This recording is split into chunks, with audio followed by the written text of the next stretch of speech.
So, ayan guys, yung balinghoy. O kamuting kahoy. Ayan. Babalatan muna ni tatay. Ayan, tapos bukod ko rin.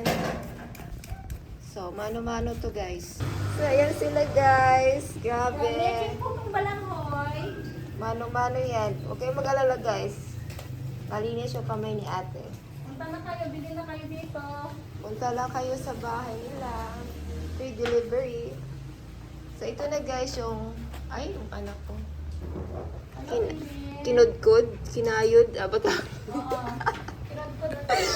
Pagulong salita ba eh. Doggy, wag mo ano yan. Dagdag yung videos. So, ayan guys. Ayan. Niluto na si ate ng putong balinghoy. Bili na po kayo. So, ganyan lang siya guys, magluto. Ayan, lalagyan muna ng bokayo, yung nyug. Pinaka-top niya yun. Ayan. Tapos lalagyan siya ng kinayod na. Lagyan muna ulit natin siya sa gitna. Yung palaman. Ayan. Patong-patong lang guys.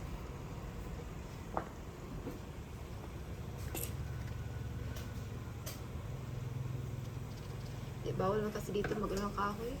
Ang daming Oo. kahoy, no? Sa province kasi ganun eh. Diba? Ang dami namin kahoy, eh. Dami kang kahoy. Namimigay kasi nagpuso ka na ako. Bawal kang magsiga. So, ayan lang guys, no? Ganyan lang siya. Tapos at ilang minutes to? Depende pagka naman sa mga 3 minutes na yan. Mga 3 minutes na guys. Na siya guys. Bulol-bulol ba? 3 minutes lang siya. Maluluto na. Ikaw. Kapagod din mag-English din kaya. Iba man kasi salita nyo. Iba din amin baklan. So, guys, patty cake.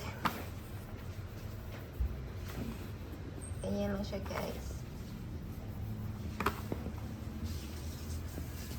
Kailangan nilang gagawin pa ulang buo-buo. Si Kuya, nag-deliver na? Oo. Asawa mo yun? Mm-mm. Guys, lalagyan na muna ng sugar. Ayan, para maging matamis. Kagaya ng pag-ibig nyo. So sweet. So sweet. So better. Mura dyan eh. So, ayan na guys. Luto na. So, diba? Very easy lang. So, ayan. This is mine. This is mine. Kapag hindi rin yung English ko, te. So, ayan ulit guys. Lalagay tayo na Pag-aram din ako fluent sa English. sinayod. Kapagod man din mag-English, te. Pero, Yung asawa ko, napagod ang English. Sabi ng anak. ba't di siya marunong mag-Tagalog? Kunti lang. Ano pa? Baluktot. Malagtod pa. Yung maintindihan. So, ayan lang guys. So, ayan. Masarap. Very easy. Ang ano lang dito guys, mabusisi yung pagkayod. Kasi mano-mano lang. Yup. So, ayan. Tatakpan natin ulit for 2 minutes.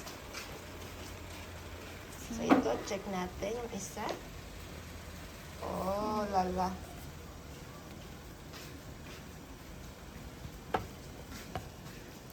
Wow! Ano siya? Akin ito ate, fresh na fresh. So, ayan siya guys, no? Very, yummy. Maglalagay tayo ulit. Ganyan lang guys yung paggawa. Ano yung process niya? Yan lang yung fast. Paggawa. Hindi tayo pwede mag-vlog te kasi ayaw ko magsalita. May halong Bisaya, may halong English, Tagalog. Tapos yung accent. Kapagod man tayo magsalita ng English. I-voice over mo na lang siya. Mag-voice over na lang. Yan ang kapagod yung mga alaga ko te. I-voice over mo na lang. I mean, pagkatulog. Para walang Wala akong istorbo. time yun kasi nga nag-hakot kami. Diyos ko. Pagod na nga ako. Ganyan talaga. Nakakapagod talaga maglipat Oo. dahan. So, ganyan lang siya, guys. So, very easy. So, thank you for watching. Please share and subscribe. Bye-bye.